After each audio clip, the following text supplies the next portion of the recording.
programa Papo de Marketing. E hoje vamos falar sobre o relacionamento com o cliente. Esse tema que chama tanta atenção do profissional de marketing, que tem que ficar atento, tem que cada vez mais criar estratégias para atingir todos os stakeholders dessa cadeia. E para falar sobre isso, nós trouxemos aqui 3 membros da Comissão Especial de Marketing aqui do CRA-RJ. Os administradores Firmino Carneiro, Miguel Marum e Carlos Alexandre Dutra. Tudo bom com vocês? Sejam muito bem-vindos. Tudo ótimo, Érica. Obrigado mais uma vez nos encontrando, hein? É muito bom isso. Érica, eu fico feliz aí de voltar a conversar sobre um assunto tão importante dentro da área de marketing. Prazer, satisfação renovada mais uma vez estar aqui no Conselho discutindo nosso marketing de cada dia. Obrigado, Érica, Marum e Firmino. Eu vou aproveitar essa deixa do Carlos Alexandre do marketing de cada dia, né? Porque o relacionamento com o cliente literalmente tem que ser feito dia a dia. Eu queria que vocês fizessem um panorama, fizessem uma conceituação para os nossos espectadores, para os nossos ouvintes, sobre como está esse relacionamento hoje em dia, que eu acredito, como leiga, está cada vez mais estreito, porque as pessoas no meio dessa pandemia estão fazendo valer seus direitos, né? Queria ouvir de vocês. Bem, eu aproveitar e vou começar. É um tema muito bom de ser conversado, né? Até porque a gente pode fazer parte da comissão de marketing, nós somos CRA e tudo, mas antes de mais nada, nós somos clientes, né? Então, corre na nossa veia a palavra cliente. E aí as experiências enquanto cliente, elas são muito diversificadas. Eu me lembro, tá? Desculpe aí o pessoal que não tem tanto cabelo branco, tá? Eu estava pensando hoje, antes de começar aqui, falar cliente, relacionamento. Eu me lembrei, sabe de quem, gente? Vocês não conheceram, Érica, com certeza. Neide Aparecida. Neide Aparecida fazia a propaganda das perucas Lady, ó. Perucas Lady. E ela falava sobre as perucas Lady na televisão, e aquele marketing, aquela venda, aquele produto ia massificado para as pessoas. E quem quisesse conhecer a perucas Lady, ia onde? Lá na loja. Inclusive a loja dela, né? Hoje, você faz uma propaganda da Perucas Lady, vamos dizer assim, se ela ainda existisse, eu pelo menos não vejo, ele já não é um marketing tão de massa. Ele, na minha concepção, eu chamo de marketing individual. Por quê? Automaticamente, eu vou pegar o celular, ou o cliente vai pegar o celular e vai entrar na Perucas Lady. Como é feita, de que é feita, quanto custa, quem é o concorrente, quem não é, um monte de informações para poder chegar aquilo que ele quer. Aí já tem um relacionamento que é o primeiro, vamos dizer assim, né? Que é a venda.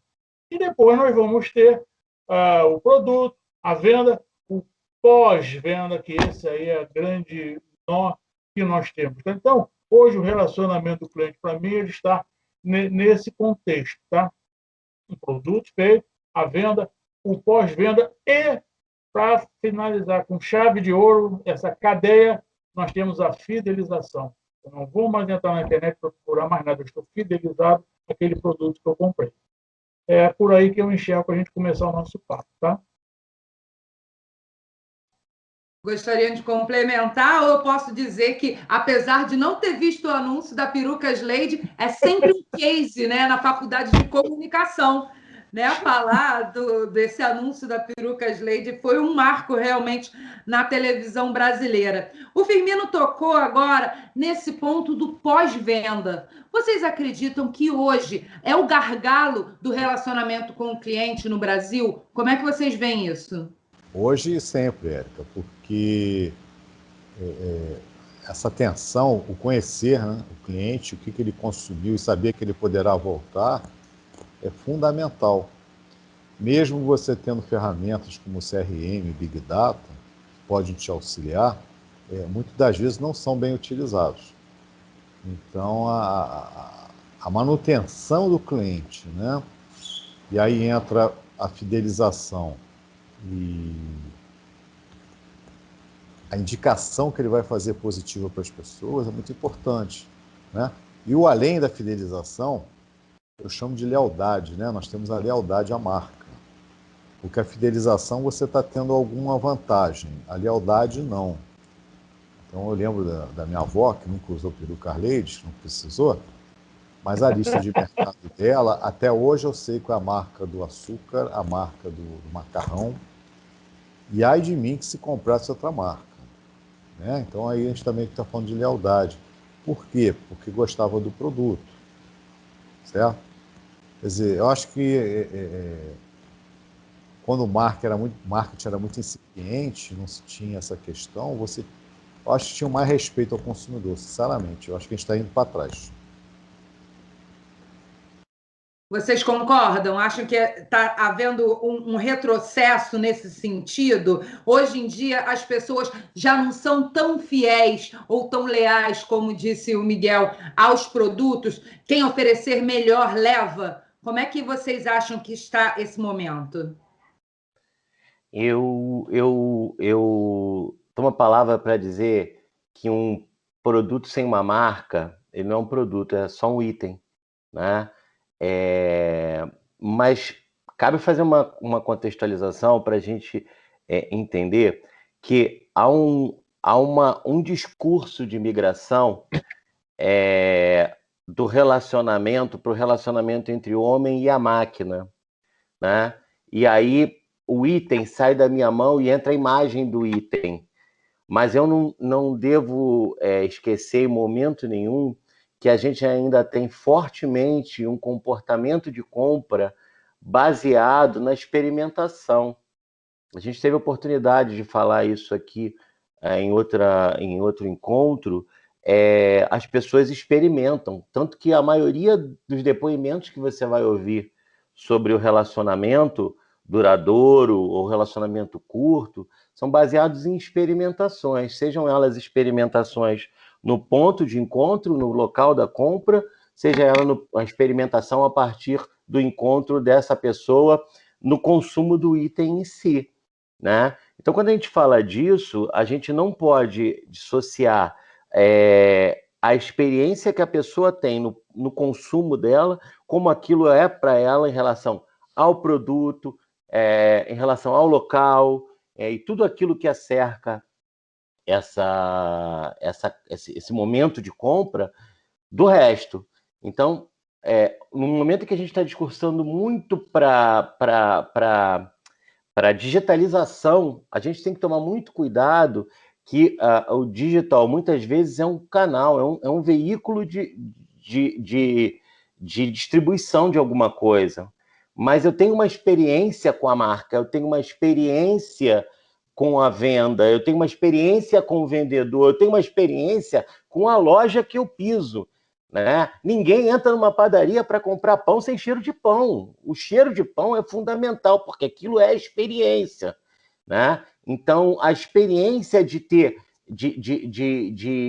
ir num salão de festas, né? É você estar ali dentro. O salão de festas é maravilhoso, a festa está horrível, o salão de festas não é tão bom. A festa, às vezes, nem está tão incrementada, né? Não é tão bonita, mas o salão não é tão bonito, mas a festa é muito boa, a experiência vai para lá. Então, o que o Firmino e o Miguel falaram, eu acho que a gente pode acoplar aqui todo o comportamento das pessoas que estão tendo essa experiência com essa marca, como elas decidem a compra e como é o comportamento deste consumidor, Érica, Miguel e Firmino. Lembrando que ele é o influenciador, né? O influenciador, né? Essa experiência que o Carlos Alexandre cita, e eu acho fantástico a forma como ele colocou, tá? Aliás, fantástica, né? A forma como ele colocou. Ela, às vezes, ela se transforma um pouco, ela fica um pouco mais difícil de ser até encontrada quando a gente entra no digital. Tá? E aí eu vou, já que eu elogiei o Carlos Alexandre, eu preciso falar também do Marum. Esse, me parece, é o retrocesso, tá, gente? Eu tive um problema de internet, vocês sabem disso, quem nos assiste não. Eu mudei a operadora da internet. Quando eu estava mudando a operadora da internet, eu tive um excelente relacionamento com a pessoa, tá? Que aí é a experiência, quem estava me oferecendo o serviço, qual era o serviço, eu contava qual era o meu problema que eu tinha, eu não conseguia fazer qualquer entrevista, qualquer live, não dava, Tá? E o que aconteceu? Eu mudei. Mudei, instalou, tudo bem. Eu tive um problema para saber, problema de fatura. Tá? Quando é que vence a fatura? Quando é que eu vou receber? Aí me entra um negócio lindo de morrer, inventado no momento, que é o crush do momento, que é a inteligência artificial. Que é artificial. O nome já diz. Então, ela só tem os quesitos que alguém determinou anteriormente. Mas não são os quesitos do relacionamento do cliente. Olha a briga. Eu sou o cliente. Eu preciso saber, simplesmente, quando vence a minha fatura. Você quer falar de velocidade, você quer falar disso, você quer falar... Só me falta perguntar se quero falar com o nome da minha mãe. Esse é o problema do relacionamento, tá? O digital está chegando, obviamente, vai ficar, tá? E só que ele vai ser um caminho que, se o pessoal de marketing não entender que o digital, tá? Que a inteligência artificial tem que ser um pilar de um pós-venda forte, não vai dar certo. Nós vamos retroceder. Eu vou estar falando com um poste, porque eu não consigo falar com um robô. Tá? Então, eu queria fazer essas duas alusões que o Carlos colocou muito bem, o Manu também, e trazer uma experiência que eu estou tendo, gente. Não é peruca leite, é do momento. Tá? Eu não consigo resolver quando vence a minha fatura e qual é o real valor. Por que real valor? Porque ele é proporcional aos dias que eu usei. Porque a inteligência artificial, e pior, são aquelas, né? Você quer falar sobre o quê? Segunda via. Ah, tá, trem para Japeri. Não dá, né? Ok? Perfeito. Interessante que vocês citaram dois temas que a gente, há poucos dias, né, alguns programas atrás, nós trabalhamos aqui, que é a questão da inteligência artificial e a questão da experiência do consumidor, já tratados aqui no Papo de Marketing. É só você acessar aqui a CRA-RJ Play e que você vai achar esses programas. E vocês citaram, a gente trabalhou esses programas de forma separadas, mas vocês citaram exatamente o que foi dito em relação à experiência, em relação ao relacionamento com o cliente. Então, eu pergunto para vocês, é claro que a gente não vai sair da era digital, a gente vai continuar, esse é o presente, não vou nem dizer que é o futuro. Mas quais são as estratégias, quais são os pontos principais que o profissional de marketing precisa ficar atento para não cair nessas pegadinhas, para não cair nesses gargalos que vocês citaram? Bom, Érica, vamos lá. Primeira coisa é algo muito novo chamado planejamento. Depois, você tem que fazer pré-teste, convidar pessoas diferentes, né, para testar, para ouvir. O que eu vejo é que você contrata a empresa já tem um pacote fechado, vai lá e instala. Mas o cliente, muitas das vezes, não consegue chegar à empresa. Vou pegar o Firmino, deu um exemplo, agora eu vou dar o meu, né? Outro dia eu fui para uma loja aí famosa, que vende vários produtos de alimentação, e aí lá no caixa vem assim, avalie o atendimento de 1 a 5. Aí eu perguntei, qual é o atendimento que eu estou avaliando? A do caixa. Quem me atendeu foi o vendedor, né? Mas tudo bem. Aí eu queria dar uma sugestão, que o próprio gerente, que eu quis reclamar, era de um produto que era produzido fora, que deveria chegar na hora que a loja abrisse, que é dentro de um shopping 10 horas. Aí ele falou para mim que está chegando meio-dia. Falei, cara, mas olha só, se o produto não chega na hora, você não vende o produto e o agregado, né? No caso era algo comestível, então você pede uma bebida, refrigerante, uma água, dependendo de quem quiser, né? Suco, seja lá.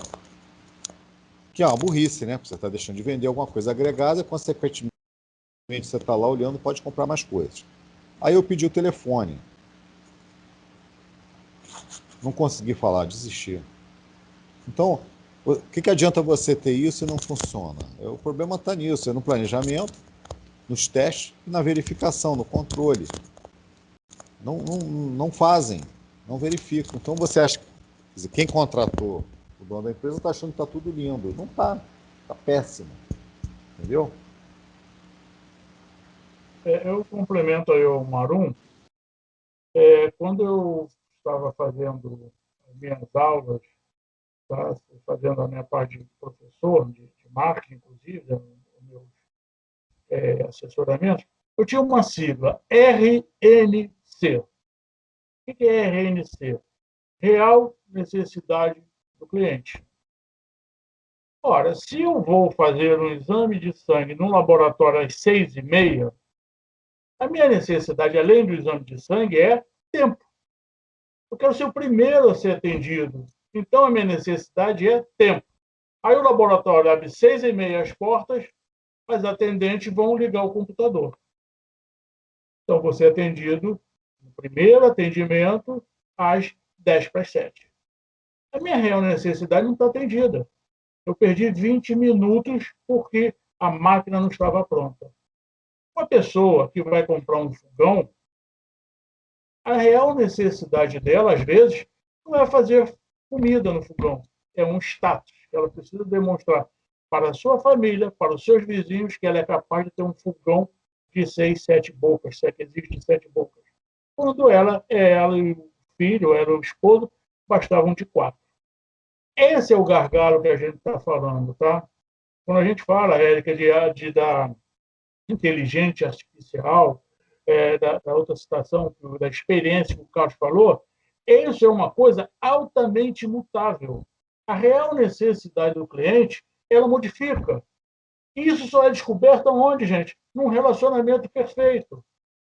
Então, quem tem que programar as máquinas, quem tem que treinar vendedor, quem tem que treinar quem faz live, né, que a gente compra hoje por internet e tudo, tem que ter por trás disso, sabendo o seguinte, como é que eu descubro o que o cliente precisa para manter esse relacionamento 100%, para manter um relacionamento que da próxima vez ele não vai pesquisar na internet outros nomes, tá? Ele vai direto na internet, no nome do meu produto ou na minha marca, para procurar o meu produto.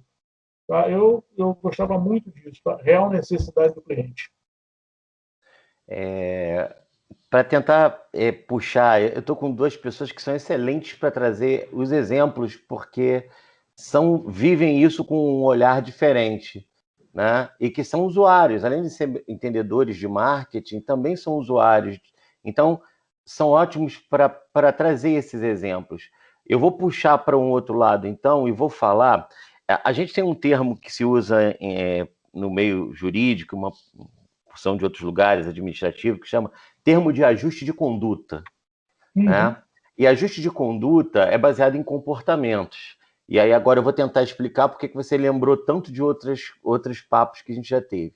Deveria ter um termo de ajuste de condutas entre o comportamento do consumidor e o comportamento da loja, o comportamento do comércio, o comportamento da empresa.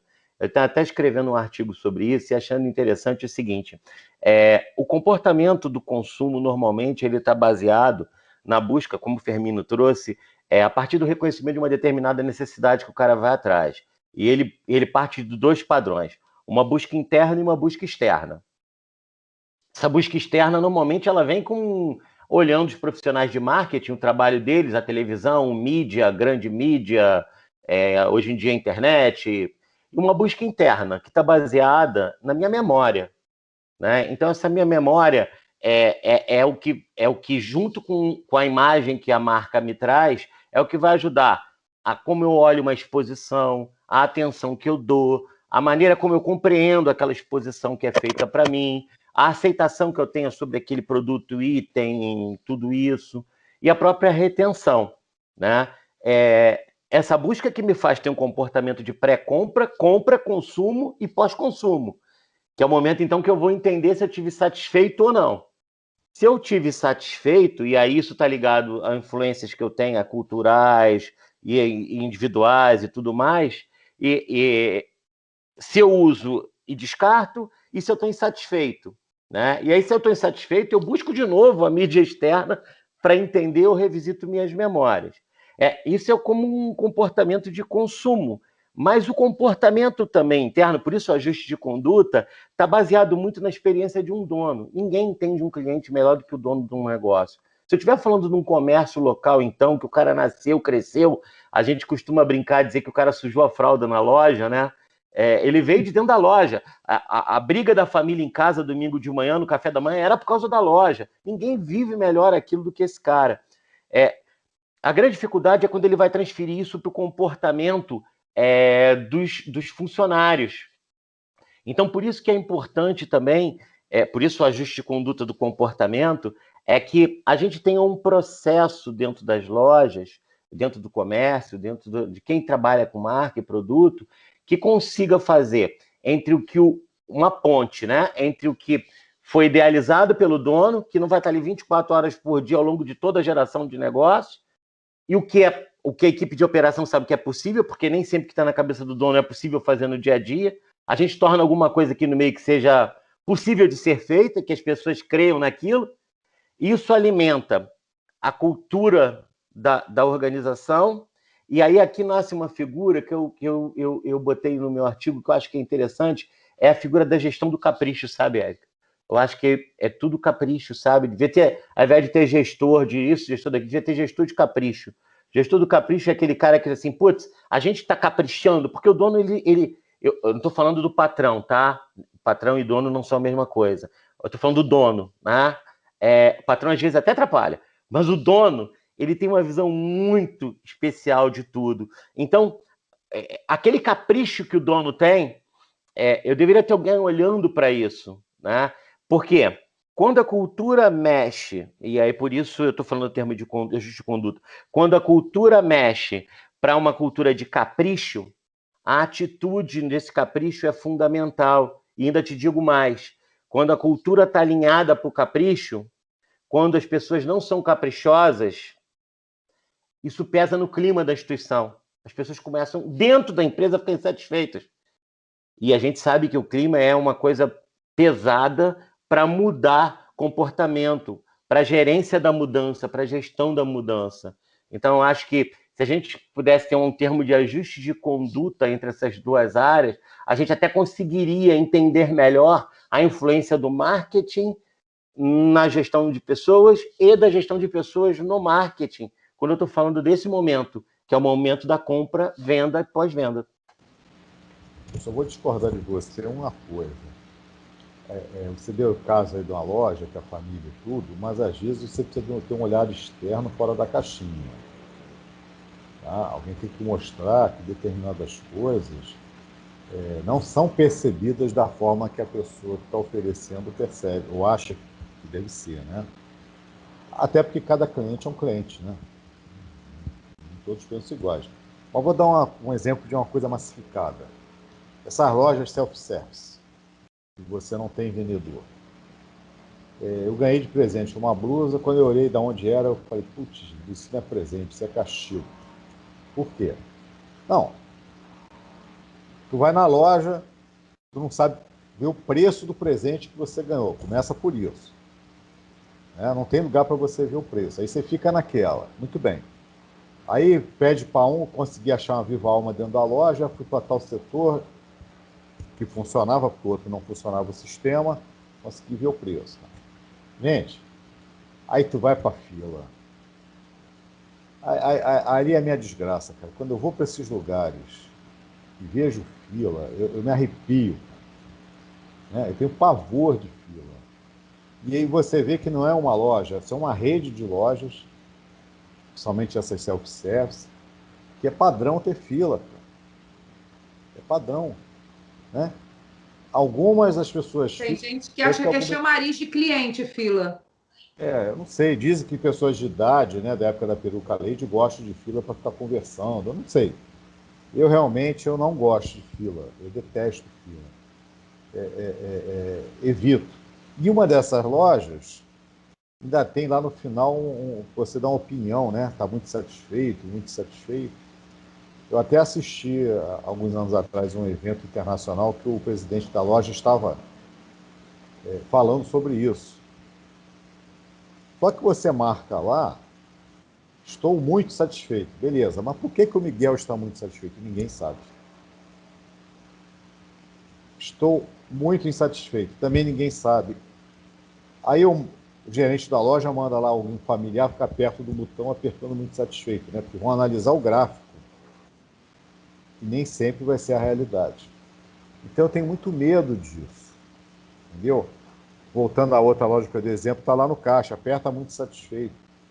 Aquilo ali não é uma realidade do dia a dia. A verdade é muito ilusório. Né? Agora, eu estou falando do cliente Miguel. Tem gente que acha ótimo, lindo, maravilhoso. E, ó, perfeito, beleza. Né? Cada um também procura alguma coisa que esteja dentro do que você acha razoável, que você possa consumir, seja restaurante, seja loja de roupa, o que for, sapataria, né? Eu também não vou para restaurante para ficar em fila, me desculpem, estou fora. Então, meu relacionamento, o quê? Não gosto de fila, bom. É interessante, né, o que o Marum está trazendo e o Carlos também, né? Eu sou originário, dentre algumas funções que eu fiz, eu fui gestor de central de atendimento. Uma coisa que eu aprendi lá, Marum, fila significa falta de mão de obra para atender. Tá? Se você entra para alguma ligação de call center, né, central de atendimento, e cai numa fila, é porque falta atendente para te atender. Atendente para te atender ficou bonito, né, gente? Mas falta alguém para pegar a ligação e falar com você. Se você vai para uma fila de caixa, é porque tem poucos caixas. Então, a pessoa que está pensando no marketing não tem esse relacionamento. E aí vem uma coisa citada perfeita. Cada cliente é um cliente. Se tem um cliente que gosta de fila, ele vai procurar uma loja que falta gente para ter fila. Se tem um cliente que não gosta de fila, ele vai para uma loja ou para algum outro lugar que não tem fila. Entendendo? Aí começam os relacionamentos. E como fazer relacionamento que cada cliente é um cliente? Esse é um nó que, hoje em dia, eu não vou dizer todos, tá? Mas a gente não consegue perceber no marketing. Sabemos, quer ver uma coisa maravilhosa? Sabemos que quinta-feira de tal semana será feriado. E, automaticamente, na sexta-feira, deve ter algumas pessoas não trabalhando. Então, vamos para a região dos Lagos, no Rio de Janeiro. Ou Baixada Santista, em São Paulo. São dois lugares que eu conheço que eu posso fazer exemplo. O que acontece? Fila. Por que tem fila? Porque não tem gente suficiente para atender. A quantidade de box de atendimento no pedágio é insuficiente. Entende? Então, essa questão. E outra questão trazida pelo Marum, que eu também gosto muito de analisar, para que fazer pesquisa? Como é que você coloca muito satisfeito, muito insatisfeito? Ok, mas o que esse muito satisfeito quer dizer? Para que essa pesquisa? A pesquisa, tá, ela tem que ser traduzida uma RNC. Desculpa, voltei ao meu assunto. Real necessidade do cliente. Porque em cima dessa real necessidade é que eu vou fazer o relacionamento da empresa. Porque, senão, eu vou ter um relacionamento pela maioria e, às vezes, a minoria que sustenta o meu negócio. É isso que tem que ser uma atenção muito forte. Pesquisa é válida para relacionamento? Com certeza.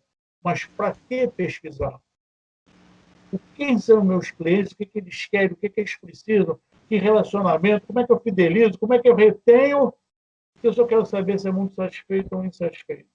É para dizer que eu faço pesquisa? É lógico dizer que é uma loja de vanguarda que pesquisa? Não. Ela está perdendo o tempo dela. Firmino, olha só. Você deu exemplo aí de regiões, né, com exemplos sazonais, que você tem um fluxo muito grande de pessoas, é diferente. Essas lojas que eu comentei, o financeiro deve mandar no marketing, tipo assim, vai ter fila e acabou. Né? Com certeza, com certeza. Agora, voltando a relacionamento, eu me lembrei agora de uma situação. Mês passado eu fui fazer exame nas pernas, né? Vascularização. E quando eu descia, tinha lá café, chocolate, tinha uma moça atendendo. A menina atendeu com doce. Aí olhou para o meu filho e tal, me deu um pacote de lanche. Pô, bacana. Aí, passado 15 dias, eu fui pegar o resultado do exame. pedi de novo o negócio, ela lembrou de mim, deu mais coisa para o meu filho. Aí, o que eu fiz? Elogiei. Sentei, escrevi, atendimento, aquilo representa a empresa. Aquele carinho que a funcionária deu representa a empresa. Resposta da empresa, né? Agradecemos e vamos passar para o colaborador. Eu esperava uma resposta assim, né? Não para mim, mas para ela. Porque o cara não está entendendo que aquela moça, aquela funcionária, está fazendo a diferença ali, no relacionamento, no café. Porque ela me contou de gente que passa mal, que baixa açúcar, o que ela faz e tudo. Duvido que alguém da empresa saiba disso. Duvido. Bom, nós falamos aqui de passado, de presente, e agora eu quero saber de vocês, para a gente fechar esse papo de futuro, né? Como vocês veem o relacionamento com o cliente daqui para frente? Esse momento pós-pandêmico vai fazer alguma diferença? Vai haver modificações nessa estrutura empresa, cliente, cliente, empresa? Como vocês veem isso e como os profissionais, os estudantes de marketing, os futuros profissionais, os profissionais que já estão no mercado, precisam se preparar para esse futuro? Eu passei esse final de semana em São Paulo com meu filho, tá? E meu filho falou uma coisa que eu achei muito interessante, tá? Ele não estava falando de marketing. Eu tenho um neto, 10 anos, e ele falou o seguinte: a gente estava conversando sobre profissão, sobre não profissão, quando eu comecei a trabalhar, quando ele trabalhou, não sei o quê, ele falou o seguinte: pai, a profissão do futuro que vai dar dinheiro é quem souber programar robô. Programou robô é onde você vai chegar. E indo por esse caminho, tá, do futuro, tá, do momento que a gente vive, esse negócio todo, eu tive logo de cara, há 1 ano e meio, eu não entro em supermercado. Tá? Posso entrar aqui no mercado da rua, do bairro, eu não entro em supermercado. Eu faço as minhas compras pela internet e pago uma taxa de entrega. Por quê? Por causa da pandemia. Voltarei ao supermercado? Não sei. Então, o e-commerce, como eles chamam, foi uma coisa que despertou algo que eu desconhecia, tá? Esse modelo. Esse modelo, quanto mais ele for alinhavado, quanto ele mais for melhorado, quanto mais a parte de marketing, tá? Conseguir entender que tem que jogar o relacionamento no e-commerce, que tem que programar o robô para o relacionamento, tá? Já que a gente está falando de inteligências artificiais, vamos falar em inteligências verdadeiras, né? Não artificiais, para que a gente consiga ser entendido enquanto cliente. Para que realmente aquele produto, aquele serviço, aquela marca entenda o que o cliente está buscando, está precisando. Até porque nós vamos sair de atendimento de massa e vamos ter que chegar em atendimento individual, que hoje já acontece um pouco, né? Você vê a propaganda, você vê o produto, não sei o quê, você vai pesquisar, ou pelo menos eu, né, tirando a palavra você, vai pesquisar na internet melhor para saber o que é aquilo. Vai lá no site de reclamações para ver quantas reclamações existem em cima do produto, né? Isso tudo é a individualização do cliente, do relacionamento. Então, eu acho que é por aí, tá? É como se fosse um funil. Antigamente, atualmente, nesse funil está a individualização do cliente e do relacionamento. Como eu enxergo o futuro, tá? Como vai ser feito isso? Não me pergunte, por favor. O Érica, ele estava falando aqui, eu estava me recordando, eu tive hóspedes até ontem, e no sábado nós fomos ao shopping, né? E a minha prima, que estava aqui, entrou numa joalheria aí, famosa, para olhar um relógio que ela tinha visto na internet, que estava apaixonada da loja. Quando ela botou o relógio no pulso, achou uma droga. Por quê? A imagem, o jeito que é tirada a fotografia, aquela coisa toda é algo, e quando você tem um contato com o produto é outro, né? Então eu estou falando isso porque o modelo híbrido vai continuar. Vai continuar. O problema continua na questão como eu vou melhorar a minha relação com o cliente, tanto seja venda física, presencial ou telefone, zap, aplicativo, raio que parta. Eu acho que a gente ainda tem que trabalhar isso, e mesmo a forma fria da venda, ela tem que ser melhorada. Eu te dou exemplo de lugares que eu já compro há anos pelo comércio eletrônico e vou acompanhando um desenvolvimento melhor. Eu já tenho mais satisfação como é que está o meu produto, aonde ele está indo, né, o passo a passo. De lugares que me mandam, o seu produto já chegou, por favor. Né, porque já aconteceu de eu receber um produto, mas não foi para mim, foi para o vizinho, pegaram errado. Então eu já vejo há algum tempo, bem antes da pandemia, essa preocupação. Mas você chegar a colocar, né, esse modelo híbrido funcionando, ainda acho que a gente vai apanhar um pouquinho, tá? Não, fica difícil eu achar que vai mudar tudo de uma hora para outra, porque eu não vejo tanta mudança, não. Mudança no comportamento.